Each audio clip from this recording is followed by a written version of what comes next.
Okay, welcome everyone. So nice to see so many beautiful faces. Okay, tonight is a very, very special night because it is Rosh Chodesh Nisan. We're heralding in the new month of Nisan. This is a month of miracles. This is a month that we need to see miracles. The word Nisan is from nes, which means miracle, and we need to see miracles. This is the time of miracles. On a personal note, it's a very special night for me tonight because tonight would have been my father's 92nd birthday. Oh, very nice. Happy birthday. So yes, it's Second birthday, very nice. yeah. And even after a person passes away, the birthday is still a significant day. Really? Yes, Yeah. yes. The Rebbe would often celebrate birthdays of people who had passed away, as well as yahrzeits, because there's extra strength given. In fact, my cousin even just sent me something from Rabbi Hecht, who was going by the Rebbe, and the Rebbe gave him an extra $1, and he said, "This is from your mother." And he was wondering his mother had passed away, and then he remembered afterwards, and so he like looked at the Rebbe, and the Rebbe said, for her neshama, for her soul.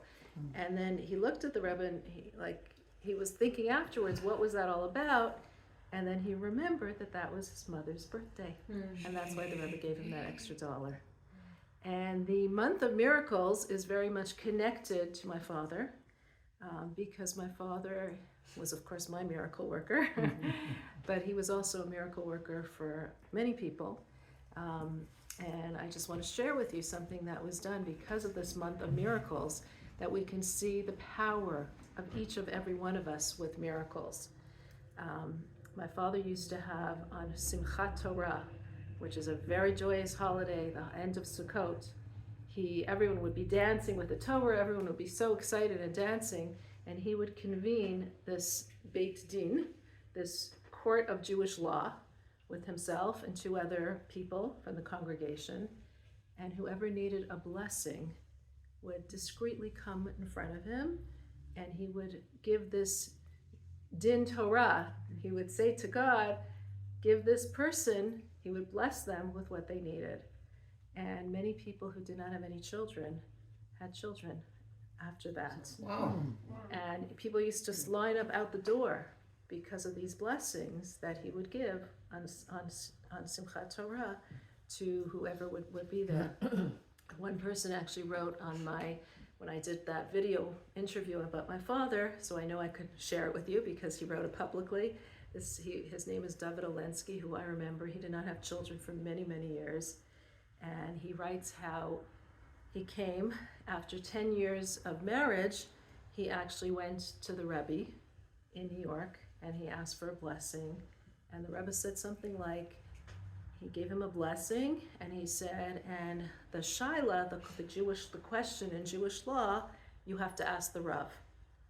So he knew who the Rav was. My father's the Rav, and when he went, but he didn't know what was the question. What question? What did he have? So he went to ask my father, and my father says, the Rebbe is saying that you're already married for 10 years, and there's an opinion that says after 10 years of marriage, the couple should divorce because if they didn't have children. But this is not followed nowadays, right? So my father says, in order to go over that, what you should do is go and take a trip to Israel, stay there for 2 weeks, and then come back, and the 10 years now starts again, afresh. And he did that. They didn't go together. With his wife, yeah. Together. Of course, together. Not separate, together. And the next year, my father blessed him on Simchat Torah, like he did. Discreetly, he went up in front of him to ask for this blessing. And 9 months later, she was pregnant with her child. And he also shared that he had a dream during that, right before his child was born. He had a dream, and he saw the Rebbe in his dream, and the Rebbe told him, if you have a daughter, you should name her after your mother. And he was very perturbed. He went to my father and he said he's very upset because his mother was still alive. So what does that mean? And so my father said, he was very sharp and very quick, and the way that we interpret the dream is very much how the dream is. He says, the Rebbe is trying to tell you that if you have a girl, you should name her after the Rebbe's mother, whose name was Chana, because she was a mother of all of us. And that's what you should name her. And he decided, okay, if he has a girl, he'll name her Chana. But he had a boy. But 25 years later, he married a girl whose name was Chana. Oh my God. That's funny. Okay. All right, that's nice. Now, many of us would say, like I say, there was so many people. I mean, you didn't know my father, but I'm telling you, there was people literally out the door because his name, everyone wants a blessing, everyone wants a miracle, everyone has something that we all need miracles for, right? So there was lines, really, literally, everyone came to get the blessing, anyone who needed that blessing. And my father could have said, like, who am I to give a blessing? Because he didn't regard himself as any holy person. He was a rabbi, he was a rav, he was someone who tried very hard. He wasn't a rebbe. But that's really the sign of a true leader. See, we can all have false humility, and we can all say, who am I? And I'm sure some of the blessings that he gave didn't happen. There were the miracles that happened, and those are the ones that we're talking about because they were miraculous. But we can all say, like, who am I to give a blessing? And what if I fail? And what if it's not going to end up happening? Who am I? But that's false humility, because really each and every one of us has the power in our blessings. Each and every one of us is a miracle. We are all miracles. All of us that are sitting here, every Jew that is sitting here is a miracle, because the fact that you're here is miraculous. The fact that we are here as a nation, the fact that you're sitting here learning Torah and that you want to learn Torah after all that we've gone through in our history, after all that we've been through, that is a miracle. In fact, after all that we are going through till today is a miracle. So we are all miracles. And the truth is, it's said that the blessings that we can each give each other at a Hasidic Farbrengen or at a gathering where we're all together, which is right what we are here right now, the blessings that we can give are more powerful than the greatest angels. So in this month of miracles, I want to bless you all because we all have the power of miracles. And like I said, my father could have said, who am I to give these blessings? But he always felt that the blessings were not about him, but about the power of what he represented. The position of his scholarship, the position of Torah learning, the position as a rabbi, as a leader, that was what enabled him to give blessings that actually came true. So may I bless us all as a Jew who is a miraculous being, that this month, in this month of miracles, whoever needs a refuah shlema should have a refuah shlema. And let us all say amen. Amen. Whoever needs parnassa, whoever needs a livelihood, whoever needs children, whoever needs a shidduch, a marriage partner. Whoever needs, My son. okay, there we go. Whoever needs a shidduch then should have it, and whoever needs whatever we all need, we should all have it. Obviously, the hostages should be returned in this month. Amen. And peace in the world, peace in Eretz Yisrael, peace for the Jewish people, and whoever needs whatever we all need, we should all have. And as the Jewish people, as miracles, we can all say amen, because we all have those power of blessings, especially in this month of Nisan. Wow. This was strong. Okay, that was strong. That was really meant. So let's talk about this month of miracles that we're talking about. Well, first of all, when I ask you, what is the first month of the year? What would you say? Tishrei. Tishrei. No. Tishrei Yeah, but is- I know it's Nisan. but it's Nisan. So Yeah. what's going on here? It reminds me of the joke where you have three people on a desert island, and you have two Jews on a desert island and three shoals. And they say, one for me, one for you, and one is the one that we don't go to. Right. None of us. So can we not get a consensus on when is the beginning of the year? Is it Tishrei? Is it Nisan? Some say Tishrei, some say Nisan. We know that Tishrei is Rosh Hashanah, the beginning of the year. We know, on the other hand, that Nisan is called HaChodesh Hazeh Lachem, Rosh Chadashim. This is the month that is the beginning of all months. And if we look at the numbers, just like we have in English, if you're born in January, you're 01, and if you're in February, you're 02, and so forth. Nisan is called 01, right? And Tishrei is called 07. It's called the 7th month in the Torah. In the Torah. In the Torah, yes. So, and yet, this is number 1. Yeah, Nisan this month is called the first month. And Tishrei is called the 7th month in the Torah, whereas we know that Rosh Hashanah is also at that time, which means that that's the head of the year. So which is the head of the year? Which one is it? We have both of these things. And we're told that it says in the Talmud, 2 versions, of course. It says one Rabbi Eliezer, says that the world was created in Tishrei. And we have Rabbi Yehoshua, who says that the world was created in Nisan. Now we know that when we celebrate Rosh Hashanah, we're celebrating the birth of the world. Right? We're celebrating that we know that the world was actually created on Chaf He, the 25th day of Elul. And man, who was created, man and woman, human beings were created on the 6th day, on Friday, were created on 6 days later, which is Rosh Hashanah.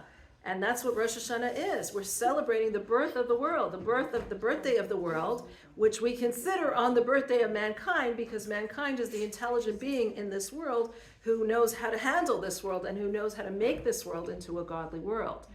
So we know that that's really the birthday of the world. But we're told that the world was actually conceived in Nisan. So God thought about making the world in Nisan. And we left the world, it was actually created in Tishrei. And we know that the Jewish people, on the other hand, what happened in Nisan? We were redeemed from Egypt. We were redeemed from Egypt. We have the birth of the Jewish people. Okay, until then we were people. We were a lot of different people. We were families. We were tribes that got together.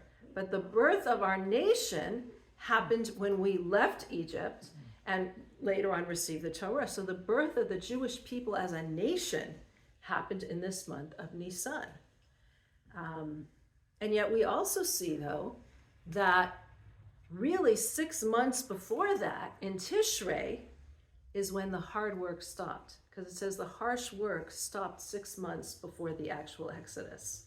And then we had all the different makot, all the different plagues, but the harsh work actually stopped 6 months before that in Tishrei. So a little bit of redemption was in Tishrei, but the actual redemption of the Exodus was in Nisan. So we have these 2 different components of Tishrei and Nisan. So just like when you look at a sphere, you look at the globe, you look at the world, you have 2 poles. You have the North Pole and the South Pole, right? Mm-hmm. In the same way, time is like a circle. And so when we look at time, we really have 2 heads. We have the head of Tishrei, and we have the head of Nisan. What is the head of Tishrei? The head of Tishrei signifies the head of the creation, the head of the world as it is of creation, God as our creator. When we look at Nisan, we have a more personal head. This is the head of the months. This is not the head of the year, this is the head of the months. Why? Because Nisan represents our birth as a nation. We became a nation.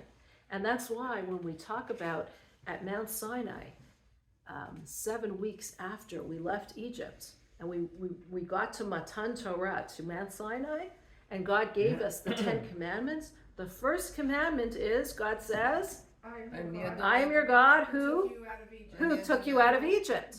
Why does God say who took you out of Egypt? He should say, I am your God who created the world.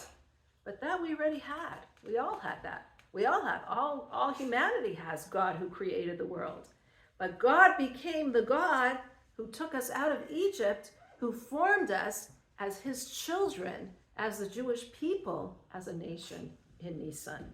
So leaving Egypt was our birthday as the Jewish people. Now, and this reflects as well, the months of Tishrei is the head of the year in terms of nature, in a natural way. Nisan reflects the birth of the Jewish people in a miraculous way. And that's why we have the word Nisan from Nis, from miracle, because the Jewish people were miraculously leaving Egypt. They were miraculously taken out of Egypt. in the most miraculous way, with all the plagues and with all the things that happened. We were born through this miracle. And Nisan also represents the Jewish people who are a miracle. We each are a miracle. How are we a miracle? Because, you see, the Jewish people are supposed to work within Tishrei and be Nisan. What does that mean? We're supposed to work within the natural order of the world, but being a miracle. Meaning, what's our job in this world? What's the Jewish people's job in this world? Even the non-Jews know. What are we supposed to be? A light unto all the nations. Everyone knows that the Jewish people are supposed to be this light unto all the nations, right? Or Lagayim, this light unto all the nations. Meaning, we're supposed to bring godliness to this world. We're supposed to bring light, spirituality to a world that often feels very dark. But how can we bring light and godliness to this world if we're not part of this world? We have to be part of the world in order to bring light to it. You can't bring light if you're not part of it. You can't change somebody unless you actually have something in common with that person. Otherwise, how can you change them? So we have this commonality of Tishrei, of God being our creator, the creator of the world, the natural order. But at the same time, how can you change something if you're so submerged in it? If you're a prisoner, the words of the Talmud is, a prisoner cannot free himself. If you're in prison, you can't get free. You need someone to take you out. And this means on an emotional level too. When you're so down and so depressed and so overwhelmed with your challenges and the difficulties of your life, it's very difficult to pull yourself out of it. Sometimes you need somebody else to show you the light, so someone else to show you, it's okay, I'm going to help you. I mean, this is the whole point of a mentor, a therapist, having someone that you can speak to, someone who could show you that it's not all dark. There is some brightness at the end of the tunnel. So really, when you're in a difficult situation, when you're in the darkness of the world, when we're in the materiality of the world, how are we supposed to get out of that? Oh, but we're not. We're not completely inside the world. We're in the world, but we also have a part of God inside of us that's outside of the world. We have this miraculous part of us, this infinite part of us that's not part of the world. We are part of the world on one hand, but we have this part of us that's a miraculous part of us. The birth of our nation is a miracle. We are this joining of two completely opposite parts, the material, the physical, as well as the spiritual. So we're in the world, we have the physical aspects of the world, and that's how we can work the world, we can do things in this world, we can function within the world, but there's a part of us that's beyond this world. And that's how each and every one of us are here tonight. That's how we have the whole history behind us of who we are and how we've become to get to this point as a nation. That's why we can withstand October 7th and 100 October 7th until now in Jewish history, unfortunately. That's how we can do it, because we are beyond this world. That's how we can be a sign for the nations and be held the most accountable, more than anybody else, to a ridiculous extent, you know, in terms of that we're not even allowed to defend ourselves, which is crazy. Mm-hmm. But we are in this world and above this world. That's what the Jewish people are. That's what we were given in Nisan when we became the Jewish people. And that's what each and every one of us has as well. So this is on a cosmic level, how we can change the world, transform the world, bring godliness to the world. How can we do it? Because we're part of the world, but we're apart from the world. We're bringing godliness into the world because we're living here in the world, but there's a part of us that's beyond this world. That's a miraculous part. That's so much more than this world. What is that part? That godliness within us, that peace of God that's within us, that allows us to not be submerged in the world, but above it. And it's this ability that also allows each and every one of us in our own personal circumstances, when we go through a hardship, when we go through a difficulty, There's a part that's submerged within the difficulty, but there's a part of us that we can tap into that's beyond that, that isn't a prisoner, that isn't held prison by the world, that has the power of actually creating a miracle, something beyond this world. And that's when we tap into that power of our soul, that power that's within us, that power that God gave us, that gift that God gave us when he said, Anechi Hashem Elokecha, I am God who took you out of Egypt. I am God who took you, not only who created the world, but I have that personal relationship with you. With the whole world, I have the relationship that I created the world. But with you, I have this relationship that I brought you out of Egypt. I brought you out of the servitude of Egypt in a miraculous way to be my nation, to be Am HaNivchar, my special nation. And that is why also we say, when we are at the Seder, we have the 4 children. And really, when we have the Seder, the emphasis is what? The emphasis is always on the children, the kids. It's the holiday of the children. The family. The family, yeah, the family. And we cater, though, to children especially. I mean, Judaism is a very child-centric religion. We're always catering to children, but specifically on Pesach, it's all about, the whole Seder is V'higadita levincha. You should tell your children. Teach it to your children. The whole thing that we're saying is to teach it to our children. And the children ask the 4 questions. And then the whole answer is what we're answering them. And really, why is it so much centered about children? Because a child can appreciate miracles. A child looks at a miracle and says, wow, I can relate to this.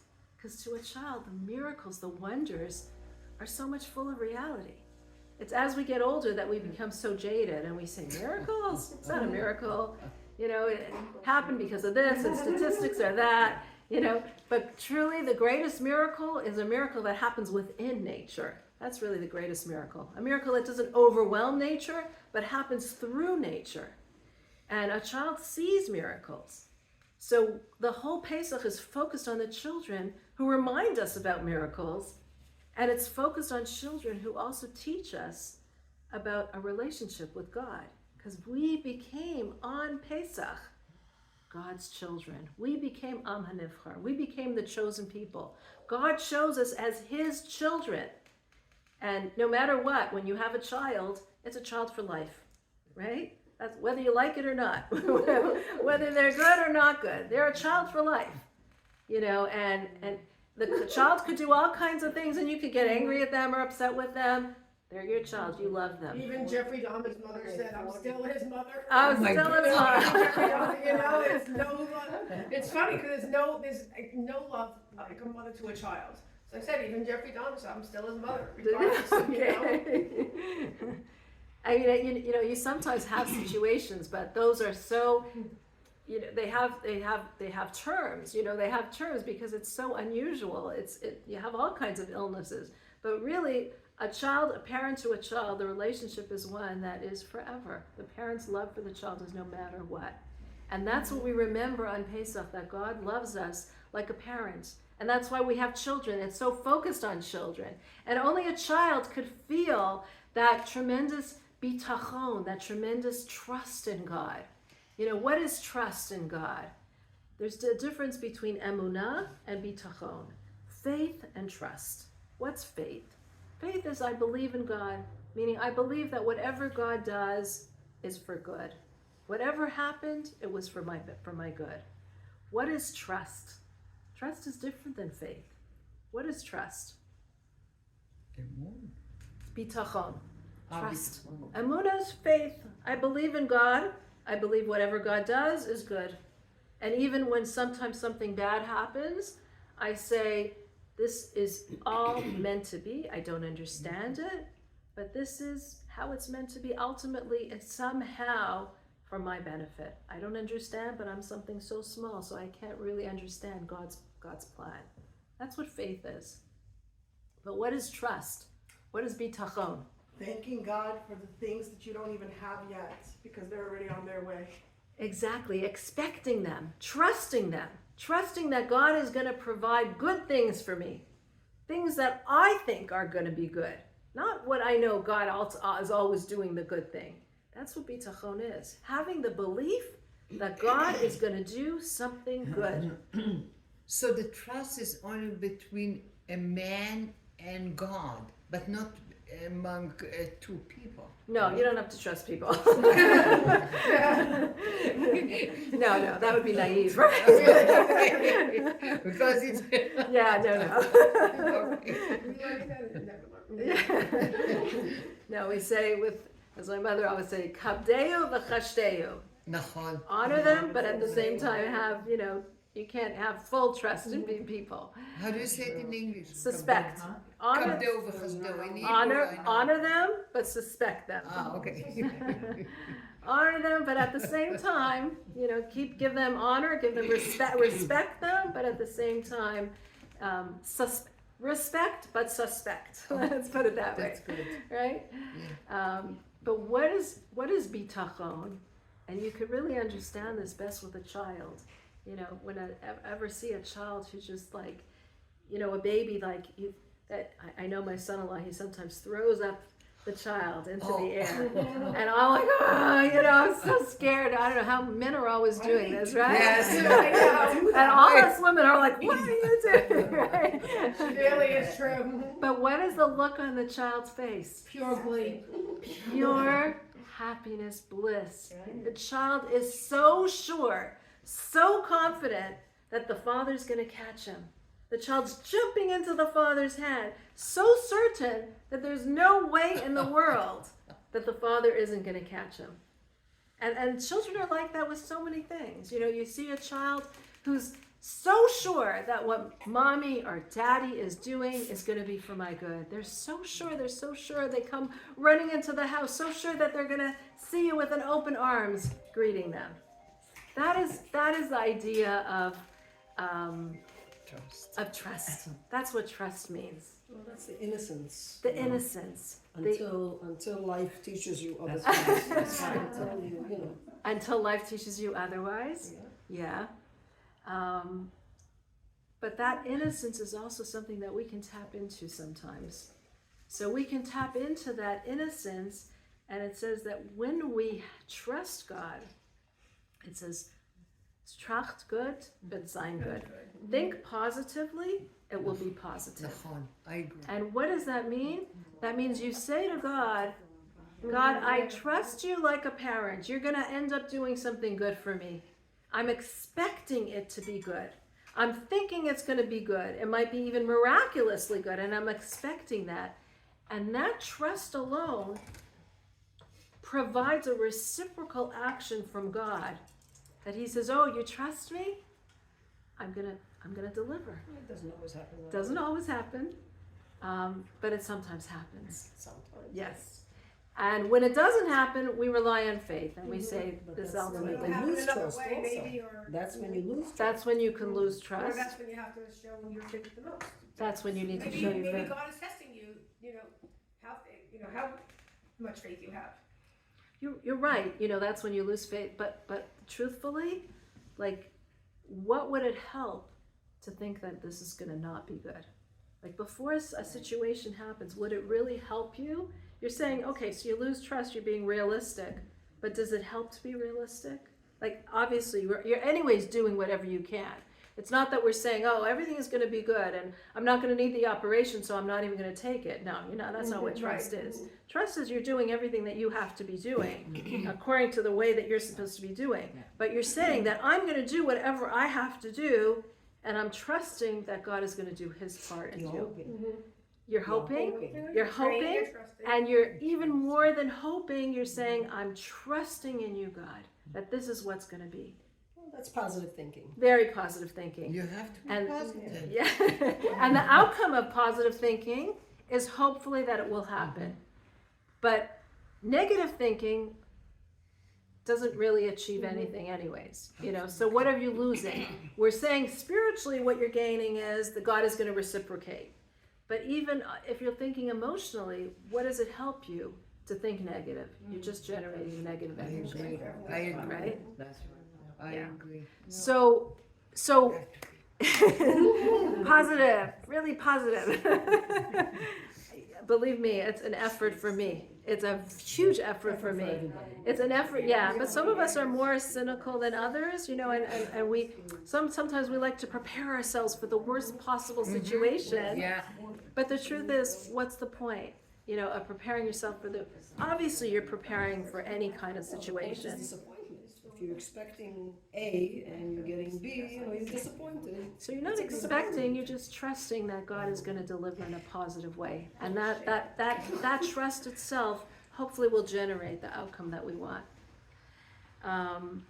You know, there was, at Chabad.org, we were going to do a campaign for the hostages. Yes. And, well, we're still doing a campaign, but one of the campaigns that we were going to do is we wanted to have people invite people to the Seder, an extra person to the Seder, because the hostages can't be here, so at least have an extra person at the Seder instead of the hostages. They can't be here, so make sure that we have that. And one of my colleagues was speaking to, I forget her name, but a mother of one of the hostages, and he wanted her to kind of like write this quote of the program. And what she said is like, it just, you know, it makes me just feel so emotional when I think about it. She said, I love the idea. I want to have extra mitzvot being done, but I can't sign on to this. I can't sign on to those words that they can't be here, so be here for them. So have an extra person for them. She says, I'm hoping and praying and planning that my child will be home for Pesach. And that hope, that faith, it was like, wow, this is a miracle. This is a miracle nation. This is a nation literally of miracles, that a person after 180 days could still have that faith. And I'm not saying that I could do that. I don't know. It seems so beyond human, but it's wow. It's really wow. So back to what we were saying, about the children. We're saying about the children, that we have the children. The children are the center, because a child, you're right, we get jaded as we get older, but a child could have that appreciation. A child could have that trust in their parent, that trust and faith that this is my parent and only good things are going to come out of it. And this trust of the child is reflected in us becoming, at this time of year, God's children. So much so that we say there's 4 children at the Seder. We have the 4 different children. And we could spend a whole evening talking about the children. But we have what's called the Chacham, the wise one. We have the Rasha, which is the wicked one. We have the Tam, the one that's simple. And the one She'eno Yodei Elishal, the person who can't even ask. And the interesting one, the really interesting one, is the Rasha, the wicked one. Say what you want. That's No one wants to read it. right. So He's there. the wicked one says, Mazos, what is this that you're doing? What is this? Ma avodah zos lachem. What is this work that you're doing? And it says, Lachem v'lo lo. I'm talking about you and not me. And because he excludes himself, he's saying, this isn't part of me. This isn't for me. So what should the answer be? This we say, what is the child? Well, what do we say to the child? It says, Hake Ashina, you should blunt his argument, blunt his teeth, which means that you should stop the argument. How do you stop the argument? You should say to him, you're right, had you been there in Egypt, God wouldn't take you out. Oh. What kind of, like in today's day and age, excuse me, like what kind of positive thinking are we giving to children? What do you mean if you were there, God wouldn't have taken you out? That sounds very, very harsh. But the Rebbe explains, what are we really saying? What are we really saying to that child? Yours still isn't coming out. You're still always going to be in Mitzrayim, even What? if you came out of Egypt physically. Okay, that could be one answer, yeah. I mean, what are we saying really? We're saying to the child, the Russia child, had you been there, you wouldn't have come out. Because we know that from Egypt, 4/5 of the people died. Right? 4/5 of the Jewish people died during Choshech, during the plague of darkness. People who did not want to go out, people who did not have faith, they died. They were not part of it. Only 1/5 of the Jewish people actually left Egypt. Miraculously so, but 1/5 of them. And that were 600,000 male. Plus, the men and women were over 1.2 million, but that was what they were.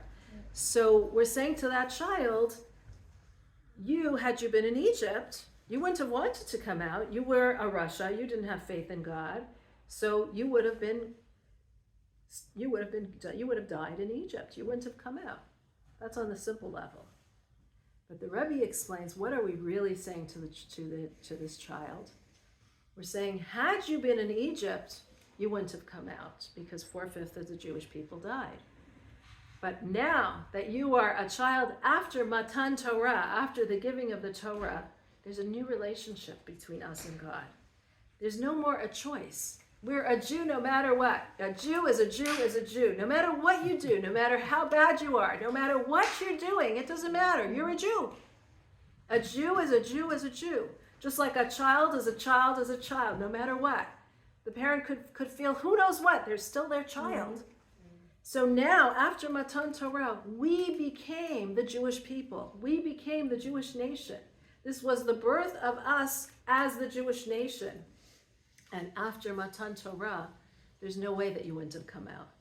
You're stuck. We're all stuck. We're stuck in this relationship no matter what. For good or for bad, we are the Jewish people, and it is for the good. It is for the good, because we are going to succeed, and we'll show the world how we're going to succeed. What do you do with the wicked ones? Right. The wicked ones, we say the most wicked person, the most wicked Jew is full of mitzvot, like a pomegranate is full of seeds. You ever see the pomegranate that's so full of seeds?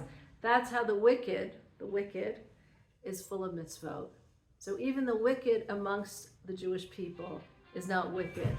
And even the wicked is, that's what we're saying. After Matan Torah, you have a neshama within you, a soul within you, and you are going to come out. We're all going to come out. So from this exile, from the exile of Egypt, 4/5 of the people died. Only 1/5 of the Jewish people actually came out. For the final exile, the exile of Mashiach, it says everyone. God is going to handpick each and every one of us. He's going to make sure no Jew will be left behind, every single one, because now we're not just a nation, we're not just individuals, we're not just a family of tribes, we're not just individuals or families of tribes who are living in Egypt. Now we are the Jewish people. We've become the Jewish people, the children of God. And that is why we have specifically children is so much the focus at the Seder, because we're showing just like the children are our children, we too are the children of God. And there's no way that we are in any way ever going to be separated. The relationship is one that it's constant, no matter what. And no matter what, we go through hardship, we go through challenge, we go through difficulty, we go through ups and downs in life, but God is always with us. And as the Jewish people, we have within us that ability of getting out of it and marching really to the redemption.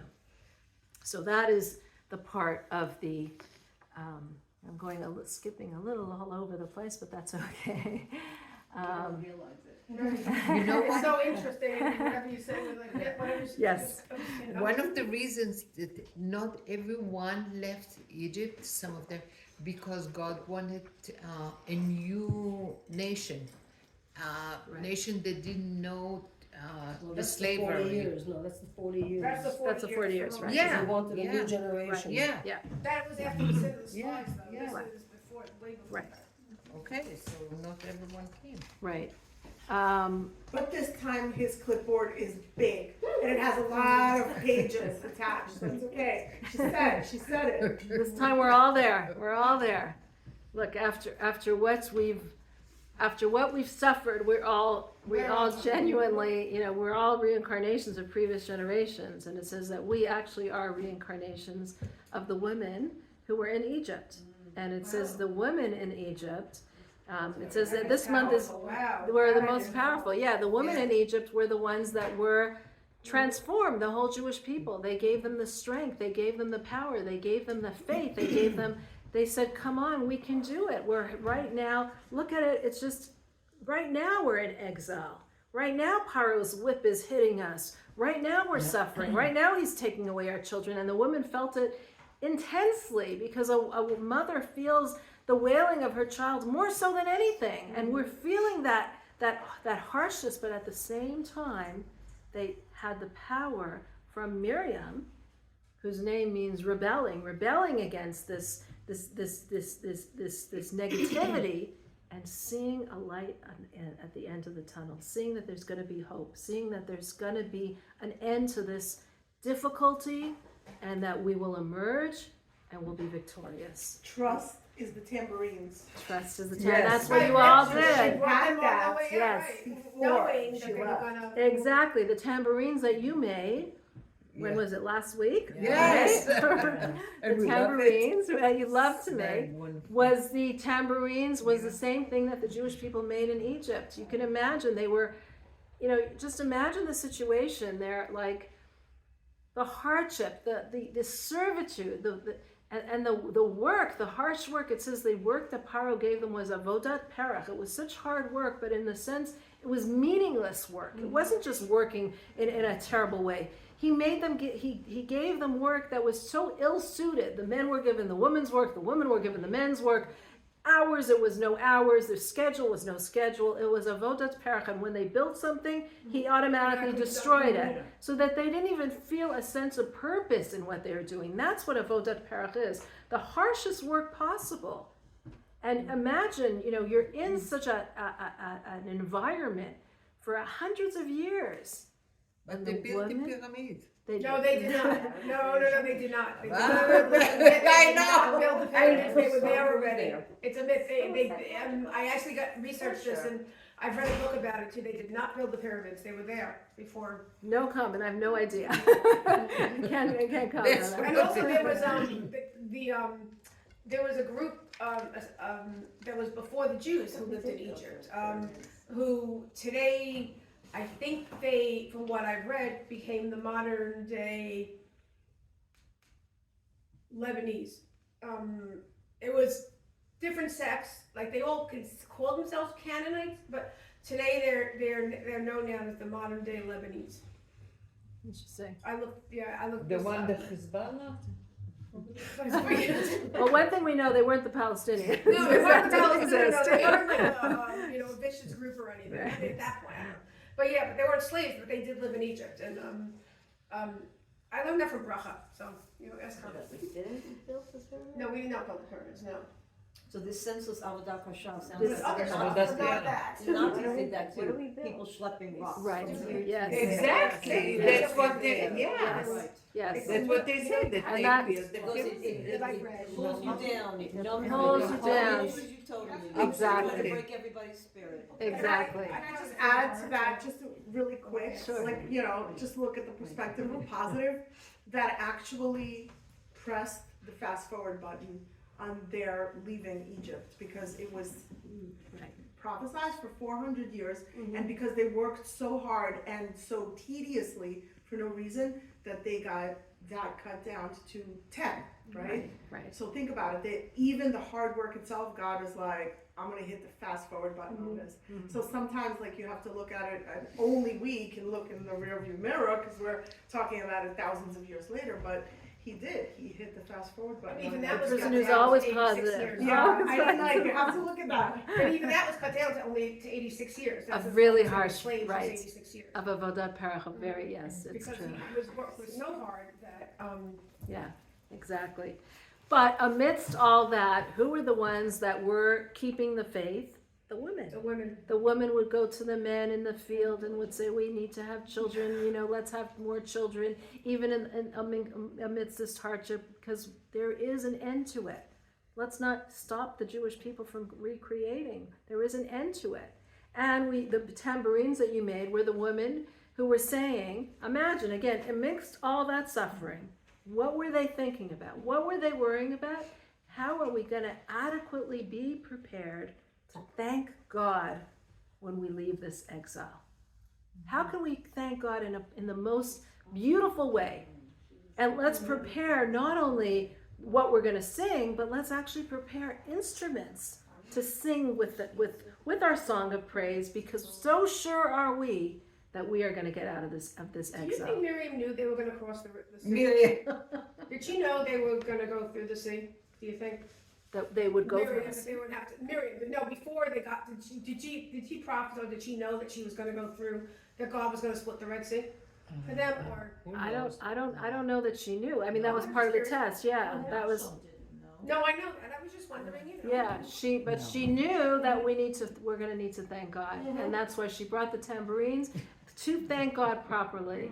And Miriam's birthday is actually in this month of Nisan. It's on really? on the 10th of Nisan. Oh, Sorry, her that's yard tough. site, not her birthday, her yard site. Miriam's yard site is on the 10th of Nisan, which is also the day of Shabbat Hagadol, the day that the Egyptian firstborns rose up against Egypt, right? And rose up against Paro and said, it's Makat Bacharot is going to happen, so they rose up against him.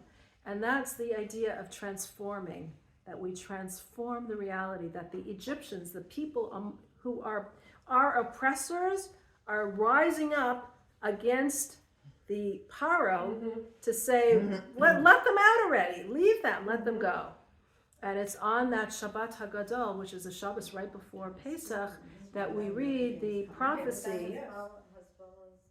Yeah. That's exactly what's going to eventually happen. They're going to start fighting against themselves. And that is what we read on the prophecy of Shabbat Hagadol. The Haftorah that we read is about Hayom. It's called Shabbat Hagadol for a few reasons. The Gadol, that the oldest, rose against Paro. It was a big miracle what the Jewish people did then. That they brought the sheep, which was an idol of the Egyptians, and they prepared it to be slaughtered. And the third thing is that we read on that Shabbat about the Hayom Hagadol v'Hanorah, on the huge and big and awesome day that is going to come with the coming of Mashiach. And all of this was really the power of Miriam of transforming the reality, teaching the Jewish woman to look beyond the suffering, look beyond the darkness, and see a reality that is going to be completely different. And we, I think, during these times need to tap into that power of seeing beyond the suffering that we're going through, beyond the challenges that we're going through, beyond the difficulties that we're going through as a nation, as the world, the darkness of the world. And personally, so many people are suffering from personal challenges, to see beyond that and see there's going to be a positive outcome. And this is the month of miracles. May it be in this month, but we know that the outcome is going to be a positive one, because as we said, this is the month in which we were born as the Jewish people, that is the eternal Jewish people, we have a story to lead, and we have a purpose of what we're meant to be doing in this world, and we're getting to that purpose, we're getting to that outcome. And whether we like it or not, we are the Am HaNivchar, the chosen people. Yeah. We are Banim Atem LaHashem, you are children to God. And that status of a child, as we see in the Haggadah, as we see on Pesach so much, as the role of the child, we are God's children. And that role of a child is one that's an eternal role, and that we know that our Father is not going to forsake us, but there is going to be a good outcome. That's why everyone hates us. The hating is the jealousy. Yes, hating is the jealousy that they see this. That, there are people who actually admire. There's many Christians. There's millions of Christians who see and understand that we are the light unto the nations. But there are also those that hate us because it reminds. It's like Hitler says, the Jewish people are the conscience of the world, and he couldn't stand it. He says we have to eradicate every single one of them, no matter where they are. Why? Because even if one of them remains, they are the conscience of the world. And what does that mean, the conscience of the world? That's exactly, sometimes your enemies describe you better than you can describe you. Yes. Our job here is to be the conscience of the world. That's what we said about the month of Nisan. We're supposed to bring godliness into this world. That is our job, to bring godliness into this world. And we are part of this world, but we're also beyond this world in order to accomplish it. And may each and every one of us remember that we all have the fact that we're a part of this world. We're very physical, we're finite, and we're limited and all that, and we're affected by the challenges and difficulties of the world. But there's a part of us that's beyond this world. And we need to tap into that power, that part of us that's beyond this world, that belief that's beyond this world, that says that you can do more than you think that you can do, and you can accomplish more than you can.